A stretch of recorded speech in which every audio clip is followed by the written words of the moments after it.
Topics जो कि आपके बीएससी आपके जो फर्स्ट पेपर है अलजेब्रा का, उसमें मैंने जब फॉर्मेट थ्योरम कराया था वहाँ तक, उसके बाद का जो टॉपिक है रेसिप्रोकल मॉडुलो और इनवर्स मॉडुलो। देखिए अभी तक मैंने फॉर्मेट थ्योरम बताया है, फॉर्मेट थ्योरम बताने के बाद अब ये आपको मेनली पढ़ाना है मुझे विल्सन थ्योरम, मेनली मुझे बताना है विल्सन थ्योरम, बट उसके लिए कुछ छोटे छोटे टॉपिक्स हैं उनको बताना जरूरी है। ठीक है, तो आज का जो मेन टॉपिक है विल्सन थ्योरम, बट उसके पहले कुछ छोटे छोटे टॉपिक है उनको देख लीजिए, उसके बाद हम मेन आपके थ्योरम को स्टार्ट करेंगे। और ये भी कभी कभी डेफिनेशन में पूछा जा सकता है। तो देखिए टॉपिक का नाम है रेसिप्रोकल मॉडुलो और इनवर्स मॉडुलो। रेसिप्रोकल मॉडुलो या फिर इनवर्स मॉडुलो क्या होता है? तो देखिए the solution x = b of ax congruent to b modulo n is called a reciprocal of a modulo n और inverse of a modulo n। कह रहा है कि जैसे ये लीनियर कॉन्ग्रुएंस आपको दिया हुआ है, इस लीनियर कॉन्ग्रुएंस में मान लीजिए x क्या होता था, अननोन क्वांटिटी होती थी और इसका जो वैल्यू मिलता था वही इसका सॉल्यूशन होता था। तो कह रहा है कि अगर मान लीजिए कि इस x की वैल्यू b मिल गई, इस x की वैल्यू अगर b मिल जाती है तो हम कहेंगे इस b को कि b जो है इस a का रेसिप्रोकल मॉडुलो n है। हम क्या कहेंगे तब, क्योंकि देखिए b यहाँ भी हो जाएगा और x की वैल्यू भी b अगर आ गई तो देखिए द x की वैल्यू भी अगर b आ गई तो इसका मतलब क्या हो जाएगा कि जो b को हम क्या कहेंगे कि b is the reciprocal of a modulo n।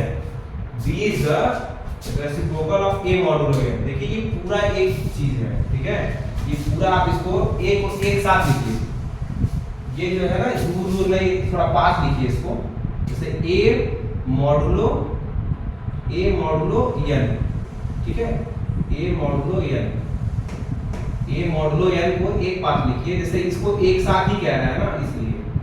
ठीक है, तो मतलब b को कहेंगे कि b मतलब यहाँ पे जो वैल्यू x की जगह रखेंगे उस वैल्यू को हम कहेंगे, और वैल्यू b के इक्वल है। देखिए b हम कॉन्ग्रुएंसी में मिली है b, और यहाँ भी अगर b आ जाए तो b को कहेंगे कि reciprocal modulo a modulo n का वो रेसिप्रोकल है।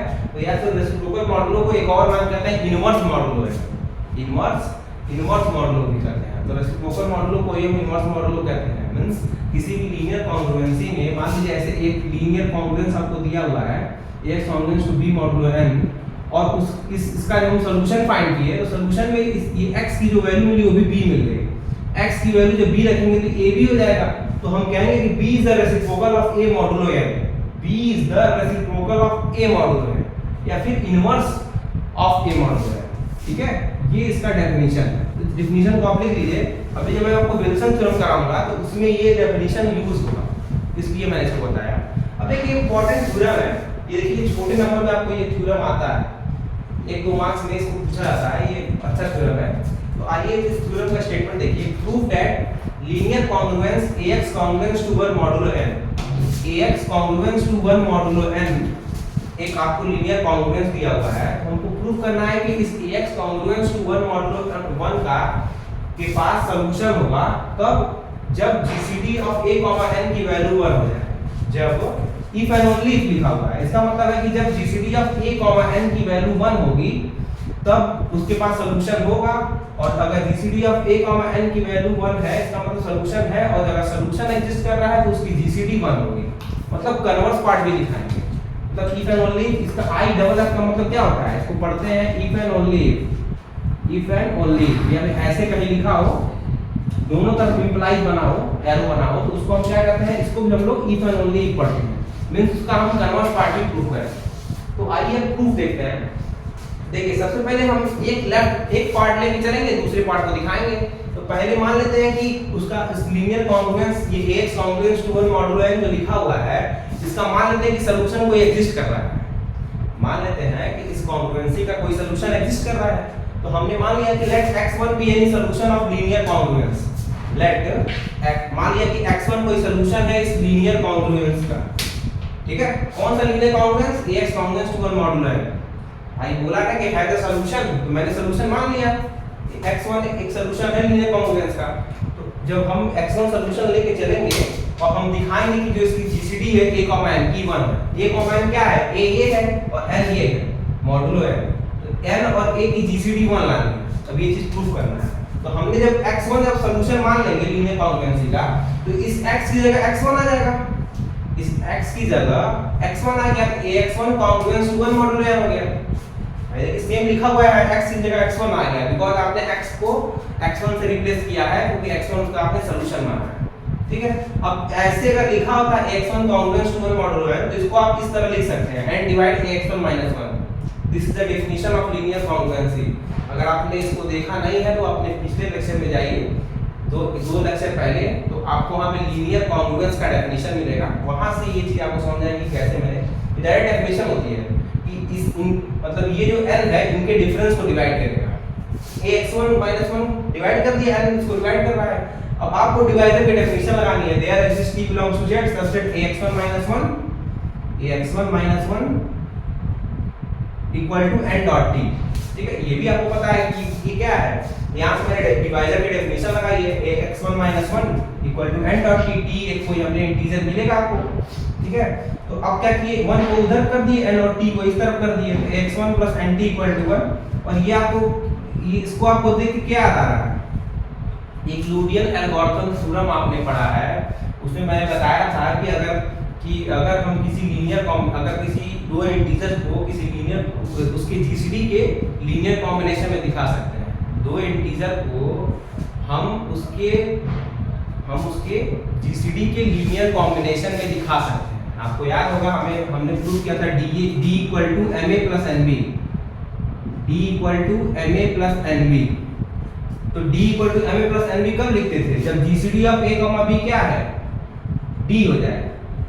ये यहाँ अगर ऐसे लिखा हुआ था तो यहाँ पे ये भी लिखा था कि अगर GCD of a, b equal to d हो जाए तो d जो होगा उस जीसीडी को इसको हम ma प्लस nb के फॉर्म में लिख देंगे।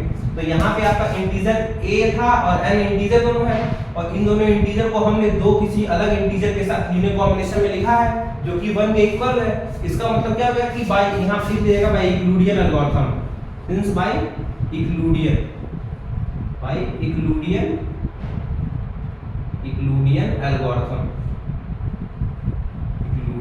एल्गोरिथम आपने इसको यूक्लिडियन एल्गोरिथम से बता दिया। ठीक है, तो आपको पता है कि अगर इस a और n को हम दो इंटीजर्स के लीनियर कॉम्बिनेशन में दिखाए हैं और ये लीनियर कॉम्बिनेशन 1 के इक्वल है, इसका मतलब a और n की जीसीडी 1 होगी। ये कौन कहता था, ये यूक्लिडियन एल्गोरिथम थ्योरम का स्टेटमेंट ही है कि GCD of a, b equal to d। ठीक है, and d can be represented in the linear combination of both numbers. ठीक है, so d equal to ma plus nb where m and n are two arbitrary integers. ठीक है, तो उसी तरह इसको हम ऐसे लिख सकते हैं। तो देखिए आपका एक पार्ट प्रूफ हो गया, आपने लेके चला था x1 सॉल्यूशन और आपने दिखा दिया कि इनकी जीसीडी क्या आ गई, 1 आ गई। इनकी जीसीडी क्या आ गई, 1 आ गई। अब आपको क्या दिखाना है, दूसरा पार्ट, कि आप अब लेके चलेंगे, कि इनकी जीसीडी 1 है और प्रूफ क्या करेंगे कि इनके पास एक सॉल्यूशन एग्जिस्ट करेगा। तो आइए अब इसका कन्वर्स पार्ट देखते हैं। अब हम इसका कन्वर्स पार्ट देखते हैं। ठीक है, तो देखिए एक पार्ट को आपने प्रूफ कर लिया, अब दूसरे पार्ट को प्रूफ कर लेते हैं। छोटा सा थ्योरम है ये। ठीक है, ये मेनली देखिए बताने का मेनली पर्पस ये है कि आपको विल्सन थ्योरम बताना है। तो जब विल्सन थ्योरम पढ़ाएंगे तो विल्सन थ्योरम में उसका यूज है, इसलिए मैं उसको बता रहा हूं। ठीक है, तो आप देखिए कन्वर्सली लीजिए, कन्वर्सली के नीचे लिखिएगा कि इफ, अब मान लेते हैं कि GCD of a, n equal to 1, GCD of a, n, अब मान के चले कि जीसीडी की 1 लेके हम चल रहे हैं। ठीक है, लेट मान लीजिए, इफ नहीं, अब मान लीजिए कन्वर्सली में कि let GCD of a, n equal to 1। ठीक है, and ax congruence to 1 modulo, ये तो दिया ही हुआ है, ax congruence to 1 modulo n, ये तो दिया हुआ है। आपने माना कि जीसीडीज की a, n की 1 है और ax congruence to 1 modulo n आपको एक कॉन्ग्रुएंसी दी हुई है। तो आपको क्या दिखाना है अब कि इस कॉन्ग्रुएंसी के पास एक सॉल्यूशन कोई एग्जिस्ट करेगा, कोई दिखाना ना कि इस कॉन्ग्रुएंसी के पास एक सॉल्यूशन आपका एग्जिस्ट करेगा। तो आइए अब देखते हैं क्या होगा आगे। देखिए ax congruence to 1 modulo n लिखा हुआ है और आप जाहिर सी बात है GCD of a, 1 equal to 1 है, तो यहां से आप क्या लिख सकते हैं, इसको लिख सकते हैं 1। भाई अगर a और n की जीसीडी 1 है तो ये जो जीसीडी आती है उन दोनों नंबर को डिवाइड करती है, जीसीडी आती है उन दोनों नंबर को डिवाइड करेगी। जो इन दोनों की जीसीडी है ये दोनों इंटीजर्स को डिवाइड करेगा ना, GCD of a b equal to d, तो d डिवाइड से d डिवाइड्स b, वही चीज यहां लिखे हैं 1 डिवाइड से 1 डिवाइड्स n, ठीक है। तो अगर 1 a को डिवाइड कर रहा है 1 n को डिवाइड कर रहा है, तो 1 में अगर हम किसी चीज से मल्टीप्लाई करेंगे, 1 में अगर हम ax से मल्टीप्लाई करते हैं ax1 से, और 1 में हम किसी t इंटीजर से मल्टीप्लाई करते हैं, where x1 comma t belongs to z, x1 और t क्या है, z में बिलोंग करेगा, तो 1 क्या होगा, इनको भी डिवाइड करेगा, 1 जो होगा इनको भी डिवाइड करेगा, ठीक है। तो आप यहाँ से लिख सकते हैं 1 डिवाइड ax1 प्लस nt, ठीक है। ax1 इसको भी डिवाइड करेगा, ax1 इनको भी डिवाइड करेगा, तो इन दोनों को डिवाइड करेगा, ठीक है। तो इनके लीनियर कॉम्बिनेशन को भी डिवाइड करेगा, तो इसका मतलब क्या होगा कि इनका जब लीनियर कॉम्बिनेशन करेंगे तो 1 उनको भी डिवाइड करेगा, 1 जो होगा उसको भी डिवाइड करेगा। तो आइए अब इसका आगे देखते हैं क्या होगा। देखिए यहाँ से पहले आप इसको यूक्लिडियन एल्गोरिथम से लिखिएगा, यहाँ से आप पहले लिख लीजिएगा, देन बाय यूक्लिडियन एल्गोरिथम जो x1 x2 की जो वैल्यू आ रही है, जैसे वो x1 और t जो मैंने माना था वो अपने मन से मान लिया था ना, बट वो चीज आ कहां से आई, यूक्लिडियन एल्गोरिथम थ्योरम ही तो कहता है, then by Euclidean algorithm theorem we have Euclidean algorithm theorem, there exists x1 comma t belongs to z such that क्या लिख सकते हैं उसको भाई, अगर कोई इंटीजर दो नंबर की जीसीडी अगर d होती थी और d दोनों को डिवाइड करता था, तो यूक्लिडियन एल्गोरिथम थ्योरम कहते थे कि हम उसको d ma + nb के फॉर्म में लिखा सकते हैं। इसका मतलब इस 1 को हम क्या लिखा सकते हैं, ax1 + nt के फॉर्म में लिखा सकते हैं, इस 1 को ax1 + nt के फॉर्म में लिखा सकते हैं कि नहीं। जैसे आप वहां पे आपको याद होगा तो प्रूव कराए थे, तो वहां से d डिवाइड्स a होता था, d डिवाइड्स b होता था, ठीक है, और GCD of a b equal to d करते थे, ठीक है। तो अगर GCD of a b equal to d, इसका मतलब d a को डिवाइड कर रहा है d b को, तो हम फिर प्रूव करते थे कि d जो है उसको हम ma + nb के फॉर्म में दिखाते थे, मींस a और b इंटीजर को किसी दो इंटीजर के लीनियर कॉम्बिनेशन में दिखाते थे, ठीक है। उसी तरह m और n की जगह यहाँ x1 और t आ गया, तो यहाँ पे आपने देयर एग्जिस्ट लिखा कि there exist x1 t belongs to z such that ax1 = nt। अब आपने ax1 + nt को 1 के इक्वल दिखा दिया, यहाँ से हम वैल्यू निकालेंगे, तो 1 ax1 - 1 = nt, ठीक है।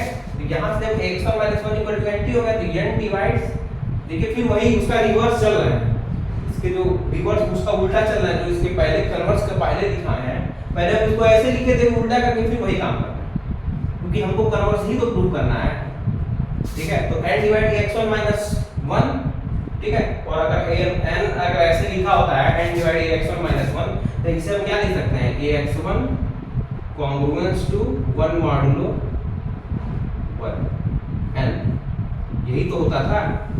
देखिए ये कुछ लिया नहीं, इसको यहाँ तक आपको समझ आ रहा है, इसको यूक्लिडियन एल्गोरिथम थ्योरम से लिखा गया, ठीक है। इसके अंदर क्या किया कि ax1 1 को एक साइड डाल दिया, nt को उधर रख दिया, जब इसको आप करेंगे तो यहाँ से n डिवाइड ax1 - 1, ये तो आप लिख सकते हैं, ये आप लिख सकते हैं ना, ये तो डिवाइजर का डेफिनेशन है भाई। अगर दो ax1 में इंटीजर 1 में इंटीजर डिफरेंस में इंटीजर इक्वल टू nt, तो ये पूरा इंटीजर है, तो आपको याद होगा a b = a.t लिखते थे तो क्या होता था कि a डिवाइड b हो जाता था ना यहाँ से, तो वही चीज यहाँ किया गया है। तो n डिवाइड ax1 - 1, और यहाँ से कॉन्ग्रुएंसी की डेफिनेशन लगाएंगे, तो ax1 congruence to 1 modulo n, here फिर आगे लिख देगा, here x1 is a solution of, here x1 is a solution of linear congruency, x1 is a solution of linear congruence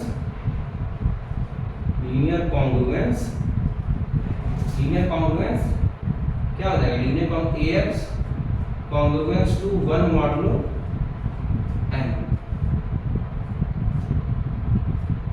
ax congruence to 1 modulo n, ठीक है। वही है here x1 is a solution of linear congruence ax congruence to 1 module n। मतलब वो क्या ना कि x1 एक सॉल्यूशन ऐसा मिला जो कि linear congruence ax congruence to 1 module n का एक सॉल्यूशन मिल गया। इसका मतलब क्या हुआ कि आपने कन्वर्सली लेके चला था GCD of a 1 equal to 1 और आपने दिखा दिया कि इसका सॉल्यूशन एग्जिस्ट कर रहा है। ठीक है, तो कन्वर्स पार्ट प्रूफ हो गया and the proof is complete.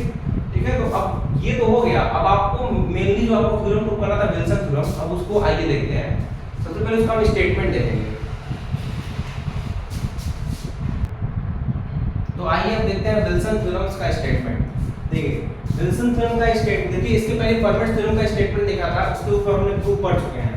ठीक है, तो आइए अब अगला देखिए, इसमें आपको फैक्टोरियल वगैरह यूज होगा। इसमें आपने जो 12th में पढ़ा है फैक्टोरियल, उसका भी इसमें यूज है। ठीक है, तो अब सबसे पहले स्टेटमेंट देख लीजिए। if p is a prime positive integer then factorial p minus 1 congruence to 1 modulo p और factorial p minus 1 plus 1 congruence to 0 modulo p। ठीक है, तो देखिए सबसे पहले बोला है कि अगर p कोई प्राइम पॉजिटिव इंटीजर, देखिए पॉजिटिव का देखिए प्राइम नंबर नेगेटिव भी होते हैं, मान लीजिए 2 3 5 7 ये सब प्राइम नंबर होते हैं, -2 -3 -5 ये सब भी प्राइम नंबर है, बट वो नेगेटिव प्राइम नंबर है। तो हमें जो प्राइम नंबर लेना है वो पॉजिटिव लेना है। तो कह रहा है अगर कोई प्राइम नंबर पॉजिटिव है, ठीक है, पॉजिटिव इंटीजर है, तो हम फैक्टोरियल p - 1 को कॉन्ग्रुएंस दिखा सकते हैं -1 मॉडुलो p के, या फिर -1 को इस साइड लेफ्ट साइड कर लीजिए, तो फैक्टोरियल p - 1 + 1 हो जाएगा कॉन्ग्रुएंस टू 0 मॉडुलो p। ठीक है, तो ये दोनों इसके कंपोनेंट है, दोनों सही है, या इसको भी लिखिए इसको लिखिए, दोनों सही है। ठीक है, तो आइए अब इसका प्रूफ देखते हैं। ठीक है, तो प्रूफ करने के लिए हमें कुछ चीज कंसीडर लेके चलना पड़ेगा। प्रूफ करने के लिए हमें सबसे पहले कुछ कंसीडर करके चलना पड़ेगा। देखिए सबसे पहले तो आप प्रूफ पूरा नोट कर लीजिए, सबसे पहले आप पूरा प्रूफ नोट कर लीजिए, उसके बाद फिर वीडियो देखना शुरू करिए, तो आपको चीजें समझ में आएगी कैसे हो रहा है। ठीक है, तो सबसे पहले देखिए हम स्टार्ट करते हैं। सबसे पहले आप एक सेट कंसीडर करें, consider a set s = 0 1 2 and so on p - 1। आपने एक सेट कंसीडर किया 0 1 2 इंटीजर्स का सेट लिया 0 से लेके p - 1 तक। p वो प्राइम नंबर है, जिस प्राइम नंबर की बात ये कर रहा है वो प्राइम नंबर होगा। तो कह रहा है कि हम सबसे पहले हमने एक सेट कंसीडर करना है p - 1 एलिमेंट तक। लास्ट एलिमेंट क्या है? p - 1 वाला एलिमेंट। मतलब इस सेट में p दो प्राइम नंबर के पहले तक का एलिमेंट। मान लीजिए पहला, जैसे मान लीजिए प्राइम नंबर आपने चूज कर लिया 19, तो 19 के पहले क्या कौन कौन से नंबर आएंगे? 1 2 3 4 आप 18 तक जाएंगे। आप 0 से लेकर 18 तक एलिमेंट लिखेंगे, 19वां एलिमेंट नहीं लिखेंगे। मतलब इसका p - 1 के कहने का यही मतलब है कि आपको p - 1 तक रहना है, वो p वाला एलिमेंट इस सेट के अंदर नहीं होगा। ठीक है, तो consider a set s of p - 1 integer. इसके अंदर कितने इंटीजर्स हैं? p - 1 इंटीजर्स हैं। अब हमने क्या किया, इस सेट ऑफ इंटीजर्स में से एक एलिमेंट सेलेक्ट किया। Let a be any integers of s। एक a जो है इसमें से कोई एक जनरल हमने एक a नंबर ले लिया, एक इंटीजर चूज कर लिया, इस s सेट का ही नंबर है वो, ये जो a एलिमेंट है इस सेट s का ही है। ठीक है, तो आपको पता है कि अगर a इस सेट s का एलिमेंट है, ठीक है, तो अगर इस a से हम इस पूरे सेट में ऑपरेट करते हैं तो a 2a 3a dot dot p - 1a तक एलिमेंट होंगे, a 2a 3a dot dot p - 1a तक एलिमेंट होंगे। ठीक है, तो a डॉट डॉट डॉट कर लीजिए आप। ठीक है, ये देखिए सेट जो है ना ये 1 से स्टार्ट है, ये सेट जो है ये 1 से स्टार्ट है, क्योंकि देखिए जब ऑपरेट हुआ है ये सेट 1 से स्टार्ट होगा, सेट 1 से स्टार्ट होगा। क्यों स्टार्ट होगा? क्योंकि जब हम a से ऑपरेट कर रहे हैं तो a 2a 3a dot dot p - 1a तक गया हुआ है। तो जाहिर सी बात है जैसे ये a इंटीजर जो सेलेक्ट हुआ है ना, मान लीजिए कोई इसमें से इंटीजर उठाए, इसी में से उठाए और इसी से फिर मल्टीप्लाई करिए सबसे, तो पहले टर्म से मल्टीप्लाई करेंगे तो a आएगा, दूसरे टर्म से मल्टीप्लाई करेंगे तो 2a आएगा, तीसरे टर्म से मल्टीप्लाई करेंगे तो 3a आएगा, and so on p - 1a तक, and so on p - 1a तक ऑपरेट कर दिए। ठीक है, अब आपको पता है since GCD of a, p = 1, जैसे अब क्या रहा है कि जो a इंटीजर आपने चूज किया है उसका p के साथ जीसीडी 1 होगा। भाई आपने प्राइम नंबर मान लिया 19 ले लिया, ठीक है, 19 के पहले कितने नंबर आएंगे? 1 2 3 एंड सो ऑन 18 तक जाएंगे। अब इस जितने भी 1 से 18 तक आपने नंबर लिखा है, इस 1 से 18 में कोई भी a चूज करेंगे, कोई भी a चूज करेंगे, उनकी जीसीडी 19 के साथ हमेशा 1 ही आएगी, उसकी जीसीडी 19 के साथ हमेशा 1 आएगी। अब करके देख लीजिए 90, जैसे वही चीज यहाँ पे आ रहा है कि जो भी इंटीजर जिसमें से आप सेलेक्ट किए होंगे उसकी जीसीडी हमेशा 1 होगी, since GCD of a, p equal to 1। आपको अगर समझने में दिक्कत हुई तो आप कोई भी प्राइम नंबर चूज कर लीजिए। जैसे मान लीजिए आपने 5 चूज किया, तो 5 के पहले कौन कौन से एलिमेंट s के अंदर कैसे एलिमेंट आएंगे, 1 2 3 4 यहां तक आएंगे। अब आप चारों में से कोई भी a सेलेक्ट करिए, चारों में से कोई भी आप a, सबकी जीसीडी 5 के साथ 1 आएंगे। चारों में से आप कोई भी a सेलेक्ट करेंगे, अरे 1 5 1 4 के साथ करेंगे तो भी 1 आएगी जीसीडी। इसका मतलब क्या हो गया कि जीसीडी जो a, p की होगी 1 होगी। अब then there exists an integer x such that ax congruent to 1 mod p। अब जब a और p की जीसीडी 1 है तो अभी हमने एक थ्योरम पढ़ाया था, इसके पहले एक थ्योरम पढ़ाए थे कि अगर दो नंबर की जीसीडी 1 है, ठीक है, तो उस कॉन्ग्रुएंसी के पास एक सॉल्यूशन एग्जिस्ट करेगा। तो उससे बनने वाले कॉन्ग्रुएंसी के पास सॉल्यूशन एग्जिस्ट करेगा कैसा, ax congruent to 1 mod है, ठीक है। ax congruent, पिछला थ्योरम आप देख लीजिए, इसके पहले जो हम थ्योरम कराए हैं वही थ्योरम है, ठीक है। तो GCD of a, p equal to 1, therefore there exist an integer x such that ax congruent to 1 mod p।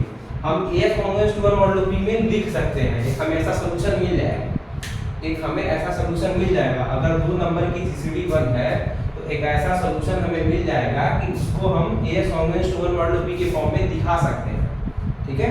तो यहाँ तक तो कोई दिक्कत नहीं होगी, यहाँ तक कुछ नहीं किया गया। सबसे पहले एक सेट कंसीडर कर लीजिए, सेट में p-1 तक एलिमेंट है, 1 से लेके p-1 तक एलिमेंट ले लीजिए। उसके बाद a कोई इंटीजर है, a कोई हमने इस सेट s का ही कोई इंटीजर ले लिया और उस इंटीजर से सारे एलिमेंट मल्टीप्लाई कर दिए। पहले मल्टीप्लाई करेंगे तो a आएगा, दूसरे में करेंगे 2a आएगा, and so on p-1 a आएगा, and so on p-1 a आएगा।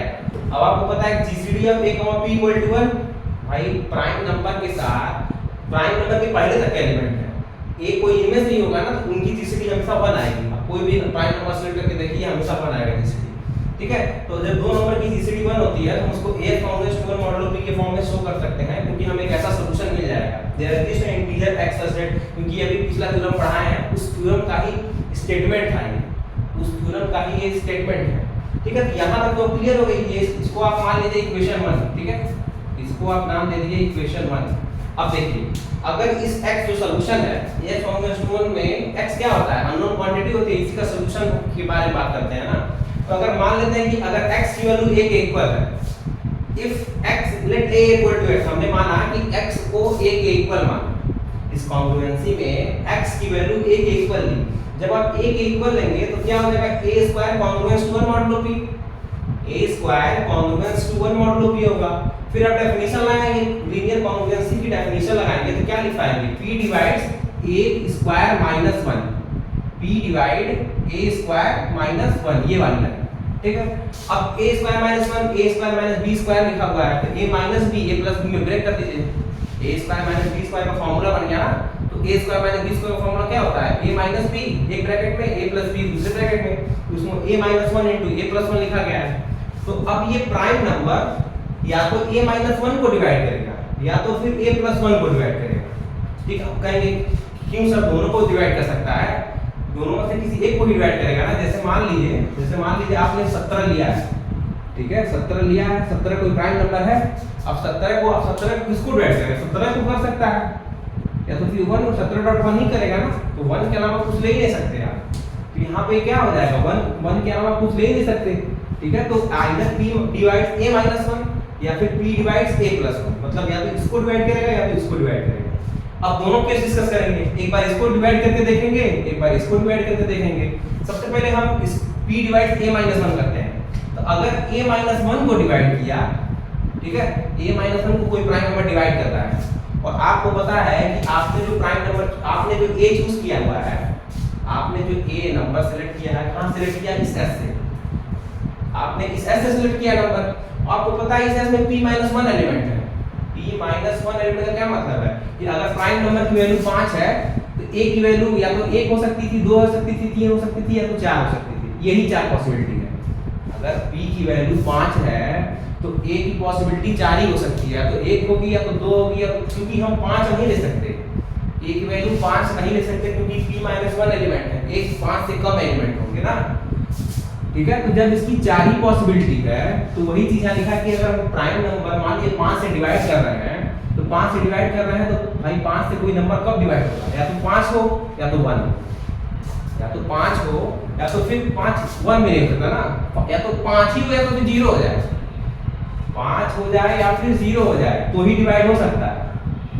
5 से कौन सा नंबर डिवाइड होगा, 5 से नंबर या तो 5 कुछ डिवाइड होगा, या तो 5 डिवाइड होगा या तो 0 डिवाइड होगा, ठीक है। इसके अलावा कोई नंबर डिवाइड नहीं हो सकता।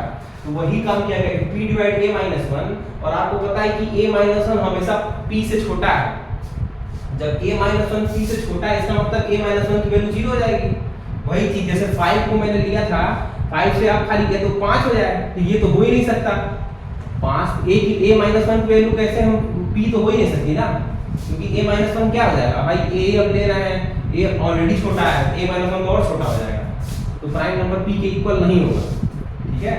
a माइनस 1 की वैल्यू दो ही पॉसिबिलिटी थी, या तो ये प्राइम नंबर p के इक्वल हो जाए, या तो इस a माइनस 1 की वैल्यू भाई अगर p किसको डिवाइड करेगा, p या तो a माइनस 1 को डिवाइड करेगा, तो कब डिवाइड कर सकता है इसको, या तो ये p के इक्वल हो जाए, या तो ये p के इक्वल हो जाए, या तो फिर 0 हो जाए, दो ही केस में डिवाइड करेगा, ठीक है। तो आपको पता है p तो नहीं हो सकता, ये p नहीं हो सकता, क्यों, क्योंकि a माइनस 1 p से छोटा है। तो तब क्या होगा, तो 0 ही केस बचा, इसका मतलब a माइनस 1 की वैल्यू 0 हो जाएगी। तो a माइनस 1 की वैल्यू अब 0 लेंगे तो यहाँ से a की वैल्यू 1 मिली, a की वैल्यू 1 मिली, और a आपने x माना था तो x की वैल्यू भी 1 मिल गई, a आपने x माना है तो x की वैल्यू 1 हो गई। इसका मतलब क्या हो गया, 1 is the reciprocal of 1 modulo p। यहाँ अपना देखिए आप, जब x की वैल्यू भी 1 हो गई, a भी 1 हो गया, तो ये यहाँ से रिलेशन अभी मैं पढ़ाया था रेसिप्रोकल मॉडुलो p की वैल्यू, यहाँ भी 1 है, यहाँ भी 1 हो जाए, ये x की वैल्यू 1 आ गई ना वहाँ से, तो 1 क्या हो जाएगा, 1 is the reciprocal of 1 modulo p। 1 modulo p का 1 क्या हो जाएगा, रेसिप्रोकल हो जाएगा। रेसिप्रोकल 1 मॉडुलो p अभी मैंने पढ़ाया है डेफिनेशन, वही चीज बता रहा हूं यहाँ पे। तो ये तो पहला केस हो गया जब p a माइनस 1 को डिवाइड करेगा। अब दूसरा केस है कि जब p a प्लस 1 को डिवाइड करेगा, तो p a प्लस 1 को डिवाइड करेगा तो या फिर तो a प्लस 1 की वैल्यू क्या होगी, जैसे यहाँ पे दो केस बताए थे, a प्लस 1 या तो p के बराबर हो जाए, a माइनस 1 बताया था ना कि a माइनस 1 कब होगा डिवाइड, प्राइम नंबर कब डिवाइड करें, जब a माइनस 1 की वैल्यू p हो जाए या फिर 0 हो जाए। इसी तरह इसमें भी होगा, या तो उसकी वैल्यू 0 हो जाएगी या तो वैल्यू p हो जाएगी। तो a प्लस 1 की वैल्यू 0 होगी, अगर a प्लस 1 की वैल्यू 0 लें तो a की वैल्यू माइनस 1 मिल गई। अगर a प्लस 1 की वैल्यू 0 लेंगे तो इस केस में a की वैल्यू माइनस 1 मिलेगी, जो कि पॉसिबल ही नहीं है। a की वैल्यू माइनस 1 पॉसिबल नहीं है, बिकॉज आप a आप कहां से सेलेक्ट कर रहे हैं, ये जो नंबर है आप स्टेट से कंसीडर कर रहे हैं, और स्टेट में कहीं भी नेगेटिव नंबर नहीं है, इसमें नेगेटिव नंबर है तो माइनस 1 कैसे हो सकता है, तो नॉट पॉसिबल, मतलब ये तो केस ही नहीं पॉसिबल है। अब दूसरा केस बता कि प्राइम नंबर a प्लस 1 के इक्वल हो जाए, प्राइम नंबर a प्लस 1 के इक्वल हो जाए तो ही पॉसिबल है। भाई प्लीज मान लीजिए 5 है, 5 को डिवाइड करना था a प्लस 1 से, तो या तो 5 हो जाएगा तो 0 हो जाए तो ही ये प्राइम नंबर इसको डिवाइड करेगा। तो वही चीज जनरल लेके चलना है ना, आप एग्जांपल लेके देखिए तो सब समझ में आएगा, ऐसे लिखा हुआ वर्ड तो दिक्कत होती है समझने में, ठीक है। तो अब प्राइम नंबर p को a प्लस 1 के इक्वल रखें, तो यहाँ से a की वैल्यू निकालेंगे तो a equal to p minus 1, मतलब ये जो a एलिमेंट हुआ सबसे आखिरी एलिमेंट हो गया, जो a आपने कंसीडर किया था, तो यहाँ से a की वैल्यू p माइनस 1 मिली, मतलब स्टेट का सबसे आखिरी एलिमेंट p माइनस 1, तो p minus 1 is the reciprocal of p minus 1 modulo p हो जाएगा। जिस तरह से 1 रेसिप्रोकल हो गया 1 मॉडुलो 1 p का, उस तरह p माइनस 1 भी क्या होगा, रेसिप्रोकल हो जाएगा p माइनस 1 मॉडुलो p का, ठीक है। इसी तरह जितने और एलिमेंट हैं, इसी तरह जितने और एलिमेंट हैं, इसके अलावा 2 3 4 जितने भी अदर एलिमेंट हैं, वो सब भी क्या हो जाएंगे, इसी तरह से हम उसको रेसिप्रोकल मॉडुलो p दिखा देंगे, ठीक है। तो वही चीज लिखी हुई है, रिमेनिंग एलिमेंट्स ऑफ s। अब चूंकि 1 दिखा चुके हैं तो 1 के अलावा 2 बचा, 3 बचा, ठीक है। p माइनस 1 भी दिखा दिए तो p माइनस 2 हो गया। तो ये जो एलिमेंट्स हैं, ये इस एलिमेंट्स को हम रेसिप्रोकल मॉडुलो p के फॉर्म में दिखा देंगे। इनकी संख्या कितनी दी हुई है, 2 3, इसको गिनेंगे आप तो उसकी नंबर ऑफ एलिमेंट कितने आएंगे, p माइनस 3 आएंगे। जब इनको आप काउंट करेंगे तो इनकी संख्या p माइनस 3 आएगी, ठीक है। और p माइनस 3 जो होता है वो इवन होता है, which is even. Hence these elements can be classified into p minus 3 by 2 pairs. अब इन एलिमेंट्स को हम p minus 3 by 2 pairs में इसको हम क्लासिफाई कर सकते हैं, ठीक है। तो अब आइए कैसे क्लासिफाई करेंगे, आइए देखते हैं उसको। तो उसके लिए सबसे पहले देखिए, इसका स्क्रीनशॉट लेना हो तो ले लीजिए आप, ठीक है। अब इसको देखते हैं इसलिए अब आपका ये प्रूफ कंप्लीट होने वाला है। तो कुछ करना कुछ नहीं है। अब हम क्या करेंगे, जितने भी आपके इक्वेशन है सबको कंबाइन कर देंगे। जितने भी आपके इंटीजर्स थे उसको इक्वेशन के द्वारा हम कंबाइन करेंगे, ठीक है। तो रिमेनिंग एलिमेंट जो बचे थे उनका हम प्रोडक्ट कर लेंगे, ठीक है। रिमेनिंग एलिमेंट जो बचे थे, ठीक है, सिंस प्रोडक्ट ऑफ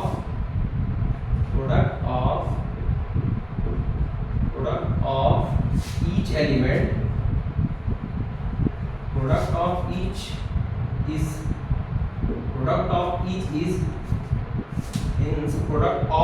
is या फिर सीधे आप लिखिए, इसको रहने दीजिए। अब सीधे लिखिए, क्या करिए कि इसको रहने दीजिए। आप सीधे क्या करिए, आपके पास एलिमेंट बचे हैं 2 3 डॉट डॉट p - 2 तक, तो आप क्या करिए, इनका डॉट प्रोडक्ट कर दीजिए, ठीक है। रिमेनिंग एलिमेंट्स लिखिए, फिर इसको लिखिएगा 2, लेकिन जो रिमेनिंग एलिमेंट बचे हैं उनके अंदर है 2 dot 3 dot 4 dot dot dot dot कहां तक जाएगा, p - 2 तक जाएगा। p - 2 तक एलिमेंट आपके दिए हुए हैं, ठीक है। कॉन्ग्रुएंस टू 1 मॉडुलो p, ठीक है, कॉन्ग्रुएंस टू 1 मॉडुलो p। अब देखिए इसमें क्या नहीं है, 1 नहीं है, तो आप 1 से ऑपरेट कर दीजिए। 1 से ऑपरेट करेंगे तो 2 डॉट 3 डॉट 4 डॉट डॉट यहाँ 1 हो जाएगा। 1 तो है ही, ठीक है। और क्या नहीं है इसमें, p - 1 नहीं है, p - 1 से भी ऑपरेट कर दीजिए, तो p - 2 p - 1 और इधर क्या हो जाएगा, p - 1, ठीक है। इधर आइए, अगर 1 से ऑपरेट करेंगे तो कोई फर्क नहीं पड़ेगा, लेकिन जब p - 1 से करेंगे तो p - 1 से इधर भी होगा इधर भी होगा, तो इधर भी p - 1 आएगा मॉडुलो p, ठीक है। अब आपको पता है ये क्या है, ये फैक्टोरियल p - 1 है, ये फैक्टोरियल p - 1 है, congruence to p - 1 modulo p, ठीक है। आपको पता है ना, p कॉन्ग्रुएंस टू p, इसको इक्वेशन नंबर आप 1 माने थे, 2 मान लीजिए इसको, ठीक है। 1 आपने माना था ना, इसको 2 मान लीजिएगा। अब देखिए क्या करेंगे, आपको पता है सिंस कोई भी प्राइम नंबर खुद को डिवाइड करता है, कोई भी prime number p divides p, ये तो होता है, कोई भी प्राइम नंबर खुद को तो डिवाइड करेगा ही ना। तो इसको आप ऐसे भी लिख सकते हैं, p divide p - 1 minus of -1, ऐसे भी लिख सकते हैं। अरे देखिए p - 1 है, माइनस माइनस प्लस 1 1 कट जाएगा, फिर p ही आएगा। इसको सॉल्व करेंगे तो फिर p ही आएगा, तो इसको मैं चेंज करने के लिए लिखा हूं। फिर आप कॉन्ग्रुएंसी की डेफिनेशन लगाएंगे तो क्या लिख सकते हैं, p - 1 congruence to -1 modulo p, ठीक है। इसको इक्वेशन नंबर 3 मान लीजिए। देखिए किया कुछ नहीं, क्या आपको पता है कि कोई भी प्राइम नंबर खुद को तो डिवाइड करेगा, तो p डिवाइड p लिखे हैं। अब p को हम चेंज कर दिए, p - 1 माइनस ऑफ -1, इसको जब ऐड सॉल्व करेंगे तो फिर p ही आएगा, ठीक है। अब यहाँ पे लगा दीजिए कॉन्ग्रुएंसी की डेफिनेशन, यहाँ पे लगा दिए कॉन्ग्रुएंसी की डेफिनेशन, तो क्या हो जाएगा, p - 1 congruence to -1 modulo, congruence to -1 modulo p। अब इसको इक्वेशन 3 कर लीजिए, ठीक है। तो जब इसको इक्वेशन 3 करेंगे, नाउ फ्रॉम इक्वेशन 2 and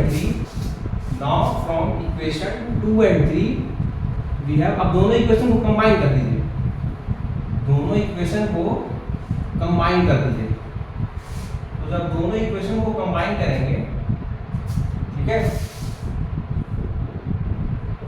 दोनों इक्वेशन को कंबाइन करेंगे तो क्या हो जाएगा, दोनों इक्वेशन को कंबाइन करेंगे from 2 and 3 we have, from 2 and 3 we have क्या हो जाएगा यहाँ से, भाई देखिए आपने ट्रांजिटिव प्रॉपर्टी पढ़ी थी, factorial p - 1 congruence to p - 1 है फैक्टोरियल, और यहाँ पे p - 1 congruence to -1 modulo p है। तो आपको दोनों को कंबाइन करेंगे तो क्या लिख सकते हैं, factorial p - 1 congruence to -1 modulo p, -1 modulo p, यही इसका प्रूफ हो गया। देखिए क्या किया गया है, आइए अगर वही ट्रांजिटिव प्रॉपर्टी लगाई है ना कि a कॉन्ग्रुएंस टू b है और b कॉन्ग्रुएंस टू c है, तो a को डायरेक्ट c के कॉन्ग्रुएंस लिख दिए। अरे यार इसके कॉन्ग्रुएंस है ये वाला, इसके कॉन्ग्रुएंस है, आप इसको डायरेक्ट इसके कॉन्ग्रुएंस लिख सकते हैं ना। दिखाया था कॉन्ग्रुएंसी इक्विवेलेंस रिलेशन लगता है, तो वहां से दोनों कंबाइन करेंगे तो उसको लिख दिए, यही आपको प्रूव करना था, यही तो आपको प्रूव करना था। या फिर इसको इसका एक और फॉर्म था, तो आप क्या करेंगे, इस वन को इधर लेते आएंगे, इस वन को आप इधर लेते आएंगे तो क्या रहेगा, factorial p minus 1 plus 1 congruence to 0 modulo p। ठीक है, ये इसका प्रूफ है। ठीक है, ये इसका प्रूफ है। देखिए थ्योरम बहुत बड़ा है ये, बट आप इसको ध्यान से पढ़िएगा, 2-3 बार देखेंगे तो वो समझ में आएगा। और ये लॉन्ग क्वेश्चन पे आपको मिल जाएंगे एग्जाम में, आइलर्स और विल्सन और फर्मेट, दो पढ़ा दिए हैं, फर्मेट और विल्सन तो पढ़ा दिए हैं, एक बचा हुआ है, तीनों पढ़ेंगे तो एक आपको लॉन्ग में मिल जाएगा क्वेश्चन। कभी-कभी स्टेटमेंट पूछ दिया जाता है, एमसीक्यू में तो स्टेटमेंट भी आ जाता है। ठीक है, तो ये इंपॉर्टेंट था। तो वीडियो अच्छा लगे तो वीडियो को लाइक, सब्सक्राइब और शेयर करना ना भूलें। Thank you very much.